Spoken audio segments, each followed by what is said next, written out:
Welcome to the Emancipated Mind Show. My name is Anneshia Freeman.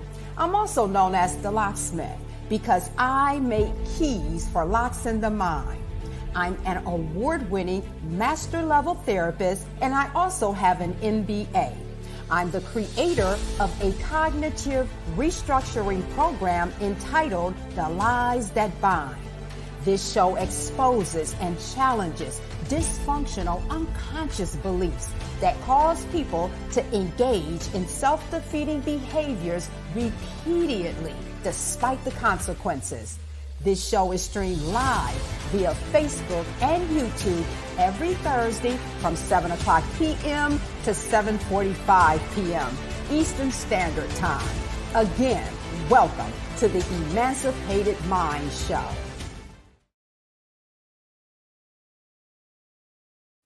Hello, my name is Anneshia Freeman. I'm also known as the locksmith because I make keys for locks in the mind. Welcome to episode 6 of the Emancipated Mind Show.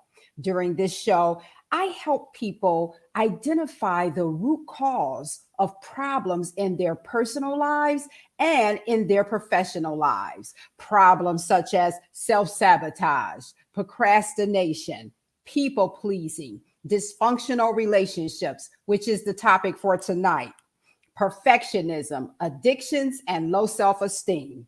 As I said during the introduction, I'm a master's level therapist, and I also have an MBA. I'm a person in long-term recovery. And what that means is I have not used any drugs or alcohol in over 22 years. I'm also a person in long-term recovery from trauma and dysfunctional relationships. So every week when we meet online live, I talk about a particular dysfunctional unconscious belief that produces whatever self-defeating behavior that I'm addressing during an episode. So tonight's episode, I'm talking about dysfunctional relationships.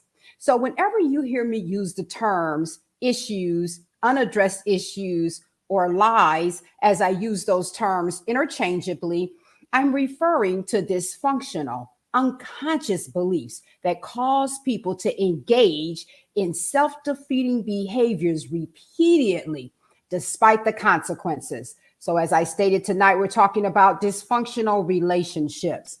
So the belief or the issue, the dysfunctional unconscious belief that we're going to talk about tonight is any sort of mate is better than no mate. Remember, the belief is unconscious, but it causes people to be in one unhealthy relationship after another unhealthy relationship. People who are afflicted by this belief wouldn't walk into a room and say, hello, I believe that any sort of mate is better than not having a mate at all. The belief is unconscious. So the way I structure this 45-minute Facebook Live series is I talk about the belief or the issue that produces the self-defeating behavior. I talk about how the belief is implanted into a person's mind during the formative years. The brain is developed, the mind is programmed. When people are born, their mind is a blank slate. It's programmed during the formative years by how a person is treated and by what a person observes. So today I'm going to talk about how this belief, any sort of mate is better than no mate, finds its way into people's unconscious belief system and causes them to make really bad decisions throughout their life until the belief is addressed. So I'll talk about how the belief is implanted into a person's mind. Then I'll talk about how the belief affects people in their adult lives. I will also read the functional belief that's on the back of the card. I call it the reprogramming code. So if you're just joining in, feel free to say something in the comments and say hi. I see someone did a like. Feel free to say hi in the comments. If you have any questions, feel free to put those in the comments also. So I'm going to talk about now how the unconscious belief, any sort of mate is better than no mate, is programmed into a person's mind during the formative years.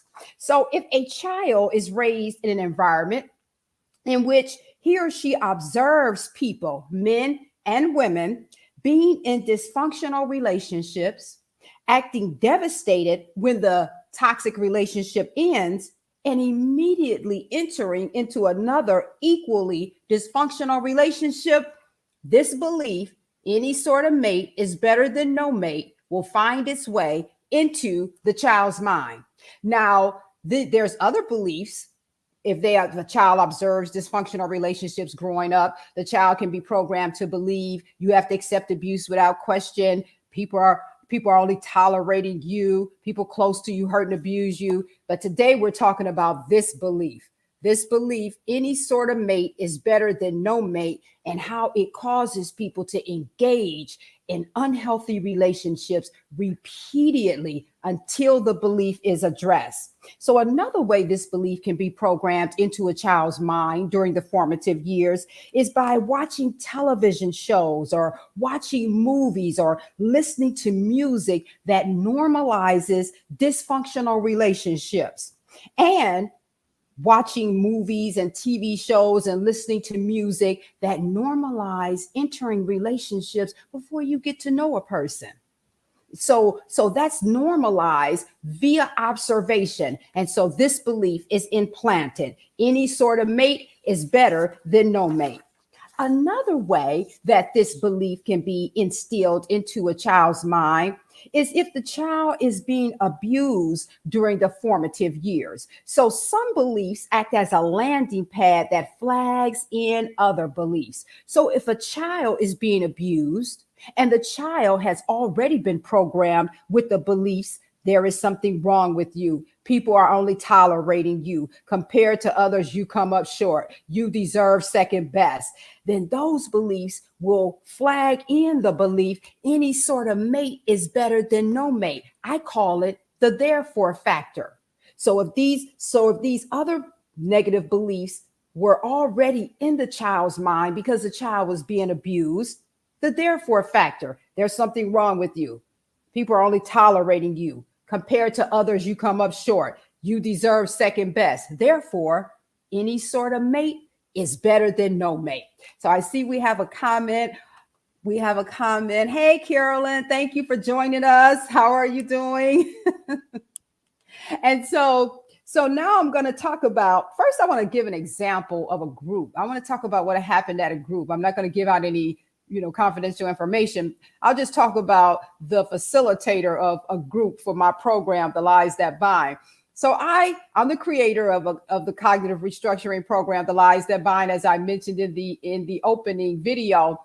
And so I train other therapists in my program methodology. So I was working at an agency over a period of time where I had trained 9 MSW therapists in my program, The Lies That Bind.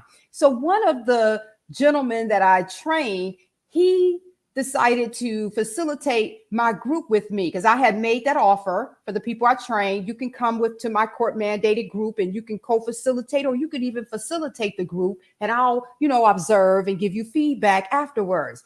So I let this particular therapist choose whatever dysfunctional unconscious belief he wanted to address with the group that day, because he had a stack this thing. So he could have chose to talk about any dysfunctional unconscious belief. And so, but I wasn't going to micromanage. So I let him choose. So we're walking down towards the room where I hold the group at. And so I looked at him and I said, what dysfunctional unconscious belief are you going to talk to the women about today? And he said this one. He chose, out of all of the beliefs that the safer beliefs he could have chose, he chose this one. Any sort of mate is better than no mate. So I didn't say anything. I didn't want to challenge him or act like I didn't have confidence in his ability as a therapist to handle a group of court mandated women and challenge them on their relationship choices. So I didn't say anything, but inside my internal dialogue was like, oh, wow, I think you should have chose one of these other beliefs. And I was saying to myself, I'm gonna have to protect my coworker. He might get jumped. Now, for people who are not familiar with the term jumped, that means he might get physically attacked. So I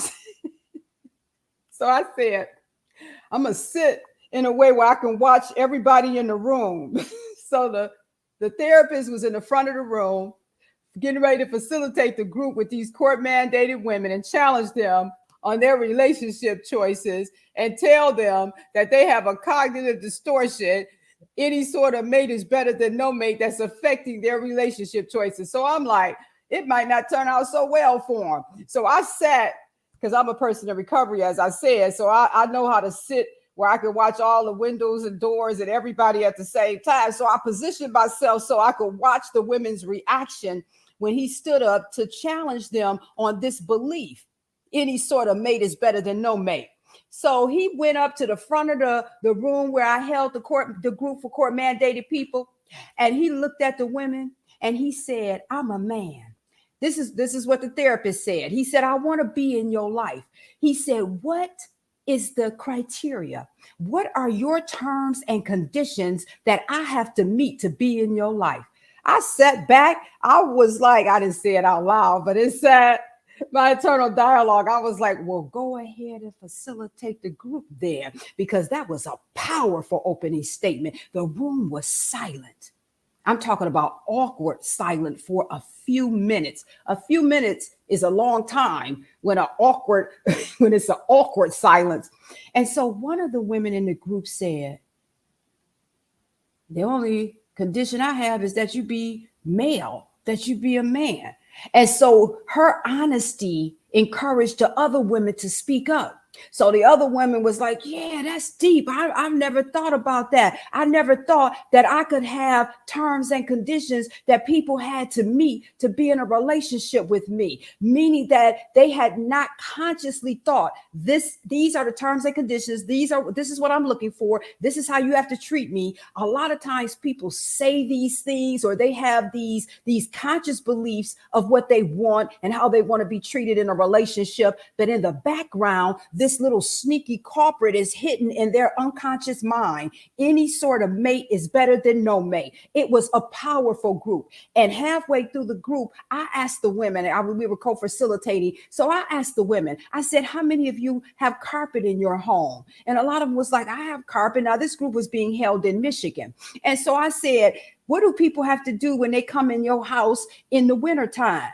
And they all said it together in concert. They have to take their shoes off. And I say, so you have rules and terms and conditions to protect your carpet. You have a right to have terms and conditions to protect your heart, your mind, your finances, your future. You have a right to have terms and conditions about who you are, who you allow in the relationship category of a significant other. But a lot of people make the same types of dysfunctional relationship choices based on this unconscious belief. Any sort of mate is better than no mate. So now let's talk about how that looks in people's adult life. So there are many people who are in abusive relationships. So often when I've held my groups with women, and I've done groups with men, but primarily I work with women for most of my career. I've been in this field for a little over 20 years. So a lot of times when I would work with women and we would be doing the group, and I would talk about, this belief that causes people to accept abuse. And I've had women say, "I would never allow anyone to put their hands on me." Now, there are other ones who admit that they were in relationships where there was physical violence. But a lot of women was like, "I couldn't fathom. I would never, Miss Freeman, I would never let someone put their hands on me." But when we unpack their relationship, when we deconstruct what's going on in their relationships, a lot of them were being mentally abused, verbally abused, financially abused. How do you get financially abused? By being in a relationship with someone where they're not contributing and you're working 2 or 3 jobs and they laying around watching TV or playing video games. You come home tired from working 2, 3 jobs to pay all the bill, and the person that is not doing anything, that's not contributing, looks at you when you come through the door and say, "What's for dinner?" That's abuse. That's abuse. And it happens a lot for people who have this unconscious belief. Any sort of mate is better than no mate. I have had people that I've worked with when we've been in individual sessions, because I do individual and group work. We would be in individual sessions and they would be overwhelmed with anxiety and depression. And then when we unpack what's going on that's causing them to be anxious and depressed, It's this belief is laying on the foundation. They're in a relationship with someone who is being unfaithful to them, someone is being verbally abusive to them, or they're with someone that is just not who they want to be with. They just accepted a person because of this belief that they're not really attracted to emotionally or mentally, or in some cases, even physically. Because this belief says, hey, as long as you have a significant other, it doesn't matter how they treat you. It doesn't matter if you're happy, just as long as you have a relationship. And a lot of people who have this issue, they'll get out of one dysfunctional relationship and immediately go right to another dysfunctional relationship, a relationship that's just as unhealthy as the one they got out of. So another way that this belief can affect a person is it causes them to accept spiritual abuse, meaning that there are some people who abuse their significant other and they hide behind religion, and so they'll say that they're obeying a particular religion's guidelines, but they're actually perverting what that religion says about how you're supposed to treat people, but they will make it fit into their framework so that they can continue abusing their significant other. So now I want to also talk about another belief. So this is what I call a victim-based belief that causes people to be in dysfunctional relationships. But here's the villain counterpart. So every victim belief has a villain belief counterpart. So the villain belief is I can treat my significant other any way I want to, and he or she has to put up with me. So a lot of people are in relationships. A lot of people have this belief we're talking about today. Any sort of mate is better than no mate. And they are in relationships with people who have the belief I can treat my significant other any way I want to treat them, and they have to put up with me. They have to accept abuse. Both of these are cognitive distortions. Both of these are dysfunctional, unconscious beliefs. And both of them cause people to be miserable and go from one unhealthy relationship to another unhealthy relationship to another unhealthy relationship. And so another way that this belief affects people is that some people are in relationships, like I mentioned earlier, where they're being physically abused. So if they're being physically abused and they have children, the children are being traumatized. Domestic violence is traumatizing for children. So there's a lot of children who are witnessing the one person abusing the other person physically in the home. That is trauma for a child. Plus, the child is being programmed to believe that any sort of mate is better than no mate. They're also being programmed to believe that they have to accept abuse without question, that people close to you hurt and abuse you. They're being programmed to believe that physical violence is a form of conflict resolution. They're getting programmed with a lot of dysfunctional, unconscious beliefs that are going to follow them into their adult lives, into their decision-making process if there's no intervention, if there's no cognitive restructuring or some other type of CBT intervention, cognitive behavioral therapy, where the belief system is addressed. So it's cognitive behavioral therapy. It is important to address behaviors, but it's very important to address the belief system and the behavior simultaneously, or else there will not be real lasting change. It needs to go together. And my specialty is addressing beliefs on the unconscious level. There's a lot of conscious beliefs that's causing the problems in people's lives, adult lives, teen lives, children. But there's a lot more that are unconscious, and it's hard to fight an invisible enemy. A lot of people who've gone through my programs, and it's thousands. I stopped counting when I got to 1,000. I have an adult and a youth program, so I have no idea. Year 20, how many people have gone through my program? Plus, I certify and train other providers who use it. So I really don't know how many people have gone through. But a lot of people who have gone through that I personally am still in touch with, they talk about the progress that they've made with addressing this unconscious belief. And they have changed the types of people that they engage with. A lot of them have gotten married. A lot of them are in long-term healthy relationships because they address this belief. Any sort of mate is better than no mate. They no longer believe that.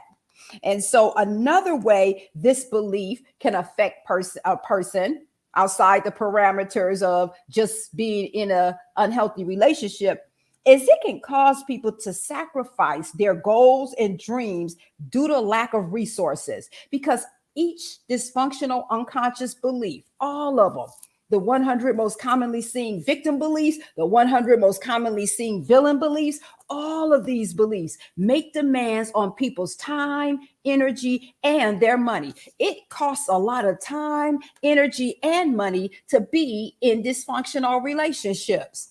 And so I'm a use an example of a story I heard a woman tell at a 12-step convention. I'm a person, as I said, in long-term recovery. I have over 22 years clean from all drugs and alcohol. And I go often, especially pre-pandemic, to conferences, conventions of a well-known 12-step program. They have these big, huge conventions all over the country.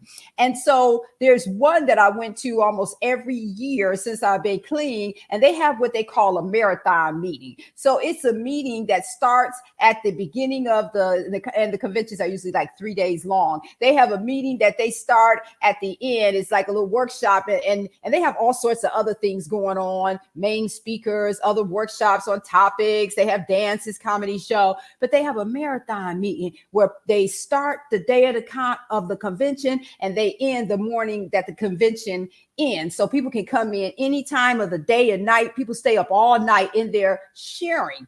And so talking about their experiences in recovery. So one particular woman, I saw her at the convention for several years, and she would tell the same story.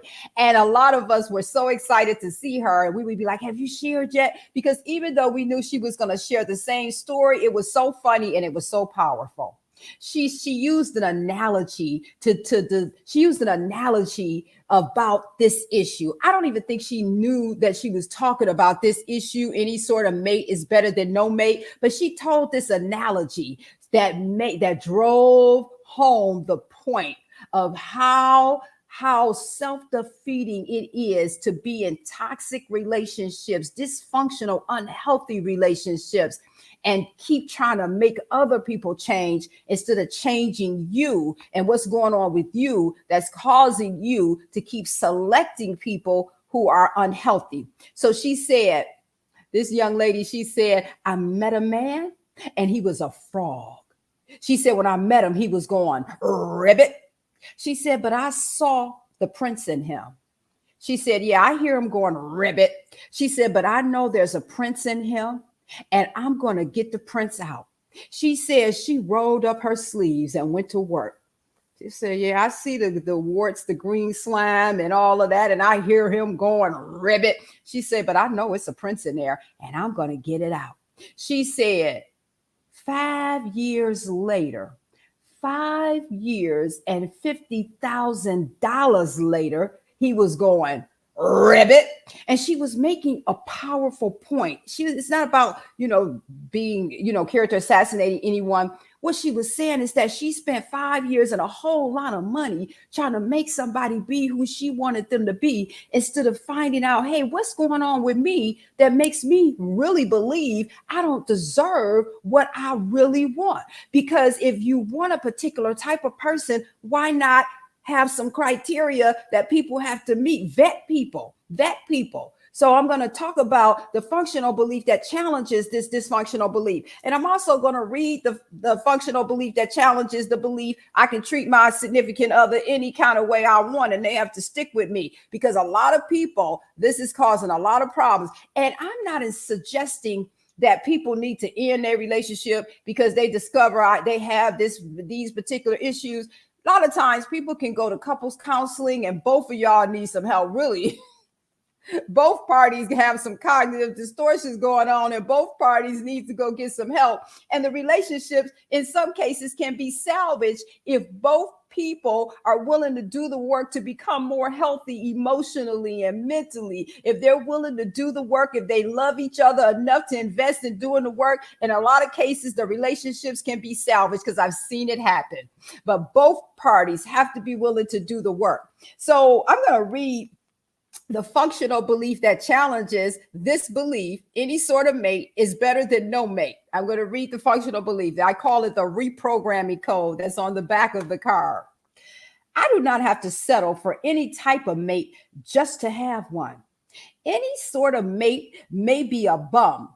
The dictionary defines bum as a lazy, shiftless person who lives off another person. And the reason I put that definition there is because one of my mentors told me that a lot of people confuse hobo and bum. He said it's not the same thing. The dictionary defines a bum as a lazy, shiftless person that lives off another person. And unfortunately, a lot of people who have this issue, any sort of mate is better than no mate, find themselves in a situation with someone who's lazy and won't support themselves, that lives off of their work, and they work in 2-3 jobs, stressed, overwhelmed, trying to take care of all the bills and take care of the kids and clean the house and cook the food. It happens a lot. I'm a therapist. I'm a life coach. I see this a lot. And when we start talking about what's going on, the beliefs that's causing the anxiety and the depression, this is one, only one, but this is one. And it's a key one that is happening a lot. And so to go, I'm reading the functional belief that challenges it. Any sort of mate may be an abuser. The definition of abuser is one who inflicts hurt or injury by maltreatment. Any sort of mate may be irresponsible. Irresponsible is defined as lacking a sense of responsibility, unreliable, untrustworthy. Why would I subject myself and my children to that type of person? Why? I deserve to have the specific type of mate that I desire, or as close to it as humanly possible, because no one is perfect. And so I have an exercise that I do with people in individual and group settings where I give them a list of personality traits, and it's a chart, and it has 2 columns of positive personality traits and 2 columns of negative personality traits. And I tell them, circle the personality traits that you want in a significant other. And then I say, now circle, and they're of course, they're on the positive side. They're circling positive personality traits. But then I say, now look at the negative personality traits. Circle a couple that you can tolerate, that you can set boundaries to protect yourself from, because you will never find a perfect person. You will be 95 years old waiting to find a perfect person. So this functional belief that challenges any sort of mate is better than no mate is not saying you should have your criteria should be so strong that you have to wait for this perfect person, because there are no perfect people. I can't pass the perfect test. You can't pass the perfect test, but you can have criteria, and some of it can be non-negotiable. Some of it will have to be negotiable, because you're not going to find a person that's just perfect, that has everything and no issues at all. But you can find someone who's as close to what you want as possible, and you have a right to have non-negotiable criteria, meaning you have to come to the table with these 3 or 4, however many you have. You have to come to the table with at least these 4 things, or 3 things, or 5 things. And if you can't, then there's no sense in us going on a date. There's no sense to us going on a second date if I find out date 1 that you don't have them, right? I screen people on the phone because I know what I want. Plus, I'm too old. I don't have time for major construction projects. If you young and you willing to do some major construction projects on a person, trying to fix them, it's going to be hard, if not impossible. Then go at it. And I also want to make, before I finish reading my functional belief, I want to make this point. If you're watching this live stream or the replay of the live stream, and you're in a relationship that other people label as unhealthy and dysfunctional, and you happy and they happy, live your life. This is not the message for you. This message is for people who have found themselves in unhealthy, in dysfunctional relationships over and over and over and over. And those relationships have cost them. Those relationships have cost them time, money, energy. These negative relationships that they've been in has messed up their self-confidence, and it's caused their children to have issues.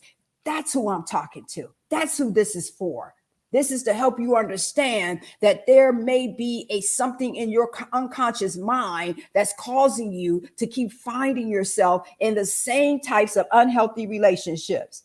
So I'm going to read that sentence again. I deserve to have the specific type of mate that I desire, or as close to it as humanly possible. First, I need to find out who I am and what I really want. Then I can better understand exactly what I am looking for in a mate. I must then become qualified to have what I want. I can't bring all of my glaring issues to the table without addressing any of them and expect a mature, healthy person to be able to deal with me. That's unrealistic. So it's not one-sided. It's not that, you're in this unhealthy relationship and you're so healthy. If you were that healthy, you wouldn't be in the unhealthy relationship. So you have to do the work on yourself to become what you want. If you want people to be loving and kind and respectful and responsible, then you have to make sure that's what you bring to the table. So now I'm going to read the functional belief that challenges this dysfunctional belief. I can treat my significant other any way I want to, and he or she has to put up with me. I'm going to read this one, and I'm going to read the functional belief that challenges this belief. People have to accept me in my messed up state and stick with me no matter what I bring to the table, because a lot of times these people who have this issue, any sort of mate is better than no mate. They're in relationships with people who struggle with both of these, what I call villain-based beliefs. So first, I'm going to read the functional belief that challenges the belief I can treat my significant other any way I want to, and he or she has to put up with me. My significant other does not have to accept abuse from me in any shape, form, or fashion. I can be replaced, and I need to understand that. There are many people who will treat the person I'm abusing and disrespecting with dignity and respect. There are many loving, caring, responsible, sexy, strong, brave people in the world who would love the opportunity to have someone in their lives.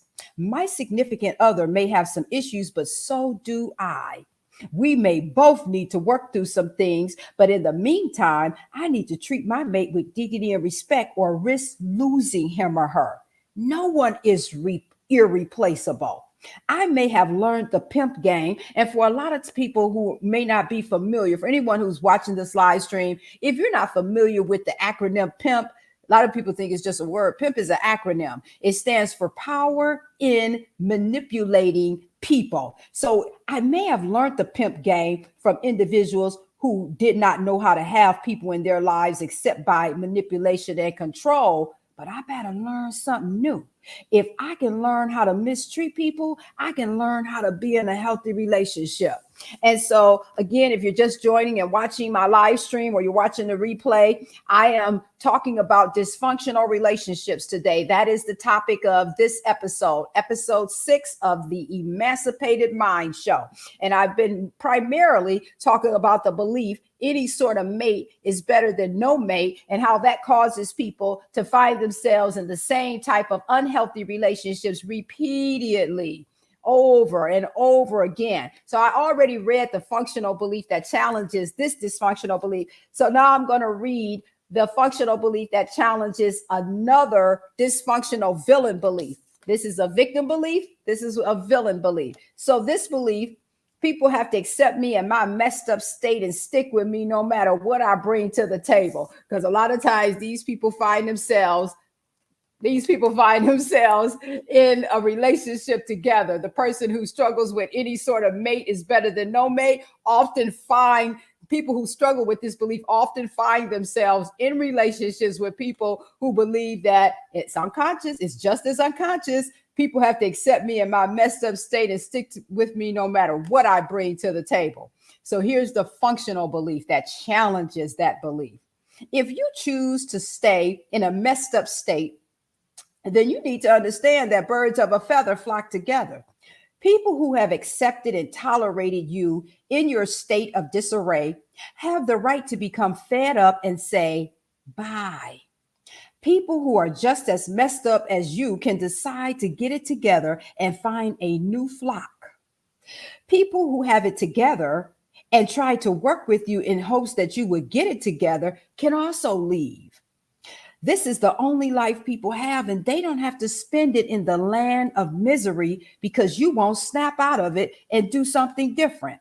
You can skip the indignation routine when people pack and leave. It's not like they owe you anything and didn't warn you. They owe themselves something, and you owe yourself a chance to get it together and do something with the rest of your life. If you refuse to get it together, then you need to get in where you fit in. Now, I always make this point whenever I'm talking about dysfunctional relationships, or I'm deconstructing beliefs that talk about abuse and maltreatment. If you're in a toxic relationship, if you're in a domestic violence situation, do not use any of this information that I'm sharing to challenge the person that's putting their hands on you. Do not go into the other room talking about, I just watched this Facebook Live series, and the lady on the Facebook Live series said you need to get yourself together. Don't do that. Don't do that, because it might not turn out too well for you. Don't do that. This information is to empower you to call the domestic violence hotline when they go to work or when they go to the store. And so for anyone who's watching this, if you are in a domestic violence relationship, call the National Domestic Violence Hotline. That telephone number is 1-800-799-SAFE. The word SAFE. SAFE. I'm going to say it again. If you're in a domestic violence relationship, do not use any of this information that I'm giving you to try to confront or challenge the person who is abusing you. Make an exit plan. There are professionals and programs that can help you escape safely. Call the National Domestic Violence Hotline at 1-800-799-7233. And so I'm going to be ending shortly, but before I end, if there's any questions or comments from people who are watching, feel free to put the comments and questions into the comment section. I can see them here on my live stream, and I will answer any questions or comments. We're talking about dysfunctional relationships today. And the primary unconscious belief that I deconstructed was this culprit here. Any sort of mate is better than no mate. This belief steals from people. It steals people's time, energy, their money. It causes them to be miserable. And you don't want to get to age 90 and age 95 and look back over your life with regrets, and you don't want to think, I should have left that relationship. I should have did something different. You can do something different now. You don't have to accept maltreatment. You don't have to be with someone who's irresponsible. You don't have to be with someone who's lazy. You could be with someone who treats you with dignity and respect. And this applies, people can suffer with this issue whether they are male or female. And so this is not just issue that women struggle with. Men struggle with this too. Men are often in unhealthy relationships, and it's because of the belief any sort of mate is better than no mate. So that's all for episode 6 of the Emancipated Mind Show. Before I end, I do want to tell you about my new Facebook Live series that I started this past Tuesday. So every Tuesday in the month of September, I go live on Tuesdays at 12 o'clock p.m. to 12:30 p.m. with my new Facebook Live series, Unaddressed Issues Have Budgets and Schedules.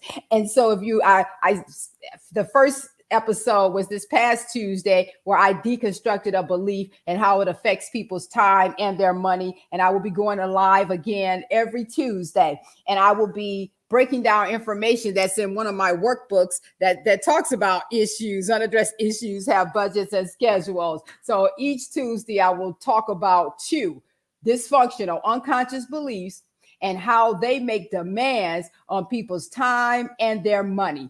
So this past Tuesday, I deconstructed 2 victim-based beliefs. So this coming Tuesday, which will be the 13th, I will deconstruct 2 villain-based beliefs from our red set. I will talk about how 2 villain-based beliefs make demands on people's time and their money. These beliefs, it doesn't matter if they're coming from the blue set or the red set. they make demands on people's times and money. So I see I have a comment, so I'm going to check and see if I have any questions. I don't have any questions. Oh, thank you for your comment, Gazelle. Thank you very much.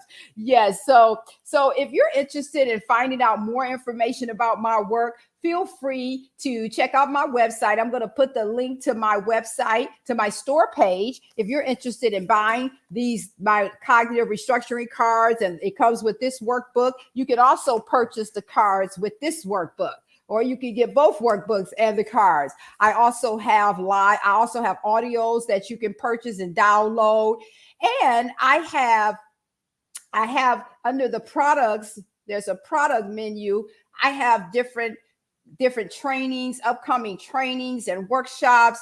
I also have individual coaching packages if you want to work individually with me. And so I will respond to any questions. You can send me a question in the comments, but if you want to send me one privately, feel free to go to my website, go to the contact page and send me a message and I will respond. So I am ending 5 minutes early tonight. I usually go from 7 o'clock to 7:45 p.m., but I have something to do. So I'm ending a few minutes early tonight, but join me next week for episode 7 of the Emancipated Mind Show. My topic next week is perfectionism. I will talk about a dysfunctional unconscious belief that causes crippling perfectionism. I will deconstruct that belief next week. I'm going to take it apart limb by limb. So if you know anyone who struggles with perfectionism, invite them to tune in next week to the Emancipated Mind Show. I'll see you next week. Thank you for watching the Emancipated Mind Show. Join me every week live on Facebook and YouTube on Thursdays from 7 o'clock p.m. to 7:45 p.m. Eastern Standard Time. For more information about my products and services, feel free to visit my website, AnnesiaConsulting.com, or my website, AnnesiaSpeaks.com. I can also be reached via email at afreeman@AnnesiaConsulting.com. I'll see you next week.